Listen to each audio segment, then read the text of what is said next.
আসসালামু আলাইকুম এভরিওয়ান, আশা করছি সকলে ভালো আছেন। আমাদের আজকের রেসিপি পুডিং। গ্যাসের চুলায় খুব সহজেই কিভাবে মজাদার পুডিং তৈরি করতে হয় সেটাই আমি আপনাদের সাথে শেয়ার করব। আশা করছি আমার আজকের পুডিং রেসিপি আপনাদের কাছে খুব ভালো লাগবে। আর যদি ভালো লেগে থাকে আমার রেসিপি, তাহলে অবশ্যই আমাকে সাপোর্ট করে আমার সাথেই থাকবেন। তো চলুন মজাদার পুডিং রেসিপি কিভাবে আমি তৈরি করব সেটা দেখে আসি। তো পুডিং তৈরি করার জন্য আমি প্রথমে ক্যারামেল তৈরি করে নিচ্ছি। একটা কড়াইয়ের মধ্যে 1/3 কাপ চিনি দিয়ে দিচ্ছি, আর আমি একটু ছড়িয়ে দিচ্ছি, মানে পাতলা করে দিচ্ছি যাতে তাপটা লাগে, চুলার তাপটা। আর এখানে কিন্তু হাই ফ্লেমে রাখবেন না, চুলার তাপটা একটু মানে লোতে রাখবেন, লো থেকে সামান্য একটু বেশি। তারপরে কিছুক্ষণ পরে দেখবেন যে এরকম চিনি গলতে শুরু করেছে। তারপর এখানে এরকম ভাবে নাড়াচাড়া করলেই কিন্তু ক্যারামেল তৈরি হয়ে যাবে। আর আমার ক্যারামেলটা একটু গাঢ় হয়ে গেছিল, কারণ আমি সবকিছু একা হাতে সামলাচ্ছিলাম এই জন্য।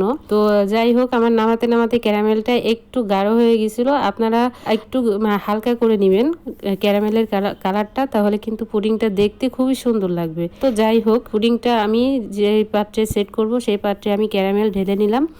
আর এই দিকে আমি 4টা ডিম নিয়ে নিচ্ছি একটা পাত্রে। 4টা ডিম নিয়ে তারপরে খুব ভালো করে এটাকে বিট করে নিব। আর এটা হলো বিটার, মানে কফি তারপরে পুডিং মানে লিকুইড জাতীয় এগুলো যে রেসিপিগুলো তৈরি করতে হয়, এই বিটারটা হলো সেটার জন্য।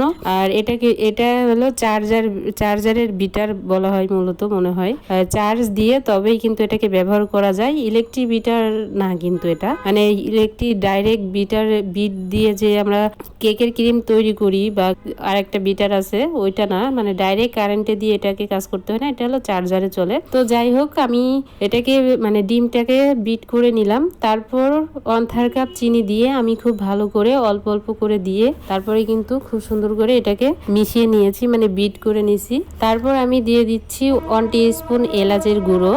এলাচের গুঁড়োটা দেওয়ার আগে অবশ্যই একটু চুলায় হালকা তেলে তারপরে কিন্তু শিলপাটায় গুঁড়ো করে নেবেন, তাহলে কিন্তু গুঁড়োটা খুবই ভালো হবে। তারপর দিয়ে দিলাম 3 চিমটি, মানে 3 আঙ্গুলে যতটুকু লবণ উঠে ঠিক ততটুক।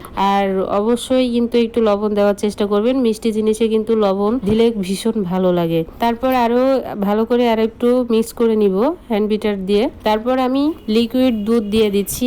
আর দুধটাকে কিন্তু আগে থেকেই জাল করে রাখা দুধ, সেটা আমি আর দেখালাম না। তবে পরবর্তী রেসিপি যখন আমি আবার পুডিং রেসিপি দিব তখন আবার ফুল ভিডিও দেওয়ার চেষ্টা করব। তো দুধটাকে আগে কিন্তু জাল করে একটু গাঢ় করে নেবেন। তারপর 1 কাপ আগে দিলাম, তারপর আরো 1 কাপের একটু কম দিয়ে দিলাম দুধ। তারপর দিয়ে দিব 3 চামচ, ছোট চামচের 3 চামচ গুঁড়া দুধ। গুঁড়া দুধটা হলো একদম অপশনাল, তবে দিলে ভালো হয়, পুডিংটা খেতে ভীষণ টেস্ট লাগবে এই আর কি। তারপরে আমি খুব ভালো করে সবকিছুর সাথে এরকম ভাবে আবারও বিটার দিয়ে বিট করে নিব, মানে মিশিয়ে নিব। আপনারা কিন্তু অবশ্যই বাসায় চেষ্টা করবেন, ট্রাই করবেন, আর আমাকে কিন্তু কমেন্টস করে জানাবেন। তারপর একটা ছাঁকনির সাহায্যে আমি পুডিংটাকে ঢেলে নিচ্ছি। ভিডিও দেখলেই কিন্তু আপনারা বুঝতে পারবেন, হয়তো কথার মধ্যে অনেক ভুল ভ্রান্তি হয়ে থাকে, তবে আপনারা ভিডিও যদি লক্ষ্য করে দেখেন তাহলে কিন্তু বুঝতে পারবেন। তো আমি একটা ছাঁকনির সাহায্যে আমি এটাকে ছেঁকে নিব। আর যেহেতু বিটার দিয়ে আমি এটাকে মানে সবকিছু তৈরি করেছি পুডিংটাকে, তার জন্য আর কি উপর থেকে একটু ফেনা ফেনা তৈরি হয়েছে, তবে এতে কোনো সমস্যা নেই, চুলাই জাল পেলেই আর কি এটাকে আর থাকবে না ফেনা ফেনাটা। তো আমি খুব ভালো করে এটাকে ছাঁকনির সাহায্যে ছেঁকে নিচ্ছি। আপনারা অবশ্যই কিন্তু ছেঁকে নিবেন, তা না হলে ভিতরে যে এলাচের গুঁড়ো দিয়েছিলাম তারপরে ডিমের সাদা অংশ আছে, এগুলো কিন্তু থেকে গেলে স্মুথ হবে না পুডিংটা।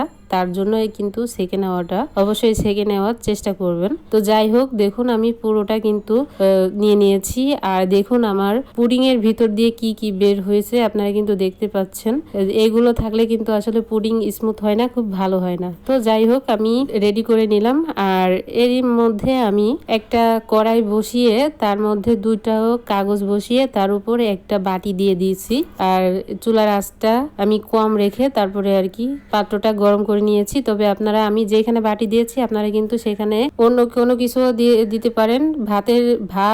ভাত অথবা তরকারি রাখার যে স্ট্যান্ড সেইগুলো মানে ছোট যেগুলো যার উপর রাখতে হয় ভাতের পাতিল, তারপরে তরকারি কড়াই, এইগুলো কিন্তু দিয়ে দিতে পারেন। তো আমি আমার কাছে ছিল বাট আমি খুঁজে পাইনি, যার জন্য আমি একটা বাটি দিয়ে দিছি। যাই হোক, কোনো সমস্যা নাই। তারপর আমি এই যে ঢাকনা দিয়ে ঢেকে দেব। তারপর আমি ঢাকনা দিয়ে ঢেকে দেওয়ার পর প্রায় 1 ঘন্টা 20 মিনিটের মতো লেগেছে আমার পুডিংটা তৈরি হতে। আর আমি চেক করে দেখাচ্ছি আপনাদেরকে। দেখুন আমার পুডিংটা কিন্তু একদম রেডি হয়ে গেছে। একটা টুথপিক দিয়ে আমি চেক করে দেখিয়ে দিচ্ছি। দেখুন আমার ভিতর থেকে কিন্তু খুব অল্প আছে, সামান্য। আর একটু যদি চুলোর উপর রাখা হয় তাহলে কিন্তু এতটুকু সেট হয়ে যাবে। আর পুডিংটা যখন একদম ঠান্ডা হয়ে যাবে তখন কিন্তু খেতে খুবই ভালো হবে, একদম সেট হয়ে যাবে। তো আমি দেখিয়ে দিচ্ছি যে আমার পুডিংটা কিন্তু তৈরি হয়ে গেছে অলরেডি। তো আরো যদি কয়েক মিনিট যদি রাখা হয় বা গরম চুলার উপর যদি রাখা হয় তাহলে কিন্তু হয়ে যাবে। তো যাই হোক, আমি আরো একটু ঢেকে রেখে দিব ঢাকনা দিয়ে। আমার হাতে খুব বেশি একটা সময় নাই, তারপরও আমি ঢাকনা দিয়ে ঢেকে দিলাম। তো আরো কিছুক্ষণ পরে যখন ঢাকনা দিয়ে 2-3 মিনিট পরে দেখি যে পুডিংটা আসলে ফুলে গেছে, তখন আমি আবারও একটু ভিডিও করে দেখালাম আপনাদেরকে। দেখুন কাছ থেকে দেখিয়ে দিচ্ছি, পুডিংটা কিন্তু বেশ ফুলেছে। তো যাই হোক, আমি এটাকে একদম ঠান্ডা হওয়া পর্যন্ত অপেক্ষা করে তারপর আর কি পুডিংটাকে ঢেলে নিব। আপনাদেরকে কেটে দেখাবো কেমন হয়েছে আমার পুডিং এর ভিতরে। আসলে আমার হাতে খুব বেশি সময় ছিল না, বাড়িতে মেহমান ছিল আর মেহমান চলে যাবে, যার জন্য আর কি তাড়াহুড়া। তো যেটা করেছিলাম, পানি দিয়ে খুব ভালো করে ঠান্ডা করে তারপর আমি আর কি একটু ডিপ ফ্রিজে 2-3 মিনিট রেখে তারপরে আর কি পুডিংটাকে কেটে তারপর আপনাদের সামনে দেখাচ্ছি। তো দেখুন আমার পুডিং হলো এই অবস্থা। পুডিংয়ের ক্যারামেলটা একটু গাঢ় হয়ে যাওয়ার জন্য আর কি এরকম দেখাচ্ছে।